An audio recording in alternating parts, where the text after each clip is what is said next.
What's good, Ravens Space family? Thank you guys so much for joining me today. We are going to do a reaction to First Take, talking about the Ravens or the Bengals. We're both top first place.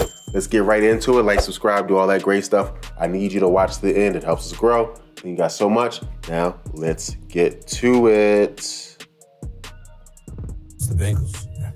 Better ask somebody. I mean, when you see this brother, Joe Burrow, throw that football, that's a bad brother right there. Joe Burrow, that dude. Make no mistake about it. Jamar Chase, he's that dude.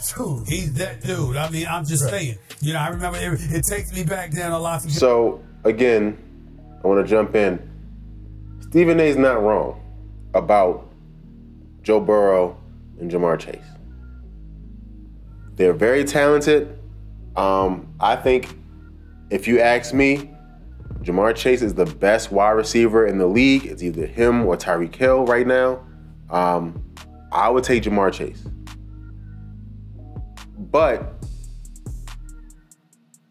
we beat them, and that's the truth. We beat them fair and square. It was tight. So, again, I hear that, but we beat them.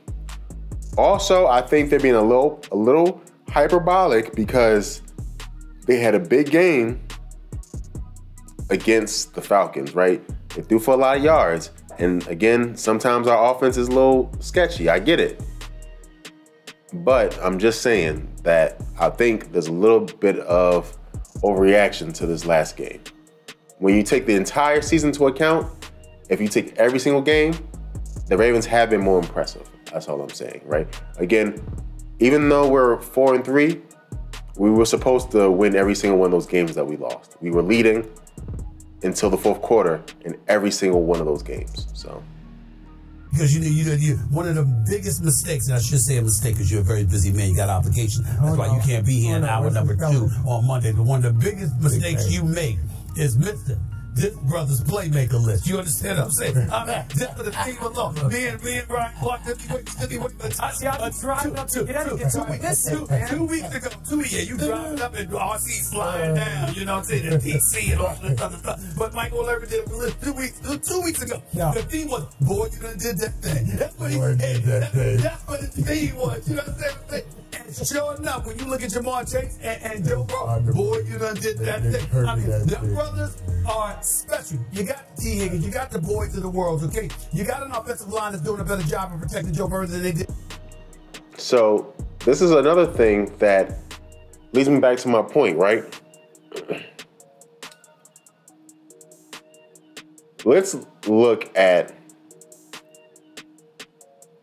the teams that we think are going to be competitive in the AFC North, right? We know our team, so you guys know who's on our team.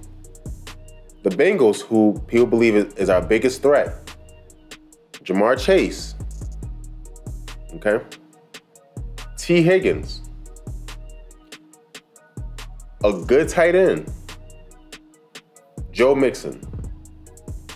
Ladies and gentlemen, those are 4 difference makers on offense, right? And guess what? Their defense is ranked better than ours, okay? Let's go to the Browns, okay?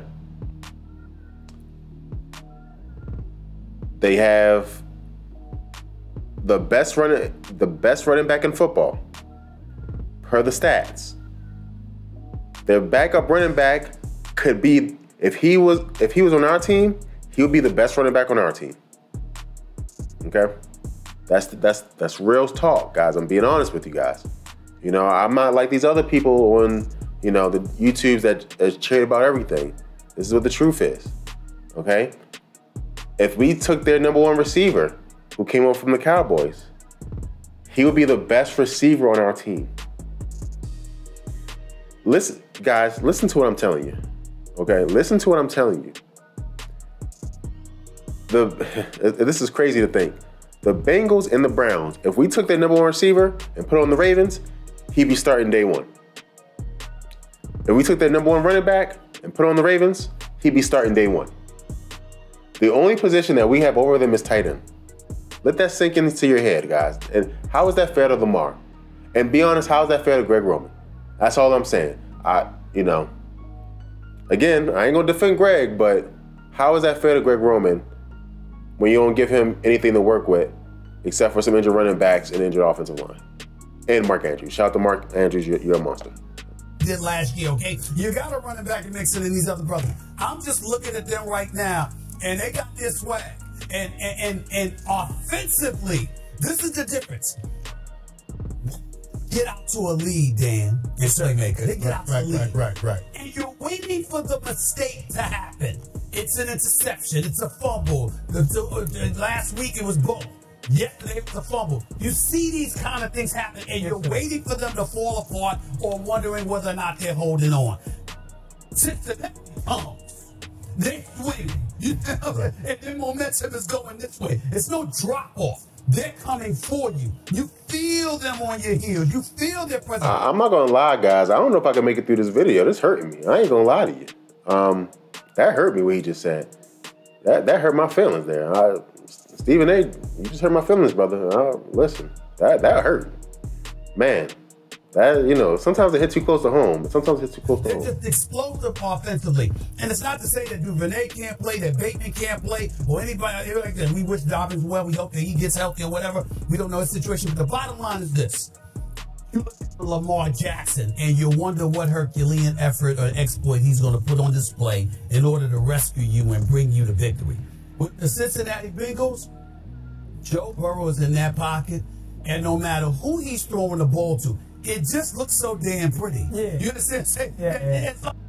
And again, it's about the confidence to know when I throw this ball up, every time you throw a one-on-one to Jamar Chase, you feel like you're going to get that ball. You feel like you're coming down with that catch.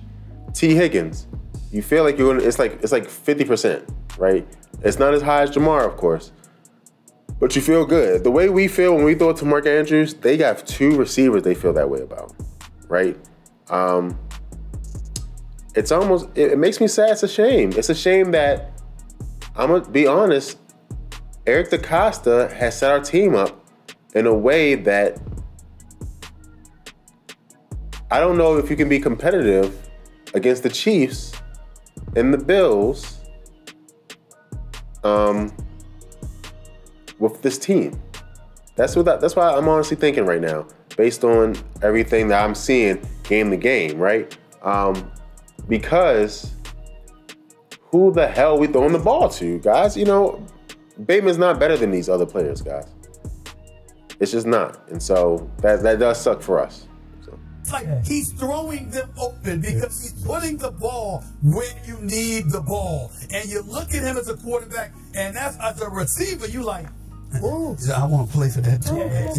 It's just like that. Can I jump on that? I know this is like a debate show, but just like for a football world, that's why I always say accuracy and ball placement is different.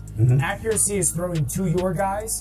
Ball placement is throwing away from the defense. And I think that's kind of what you're intimating. Correct. That's the difference. I like that. Ball is throwing away from the defense, right? That's what you're kind of intimating. Right.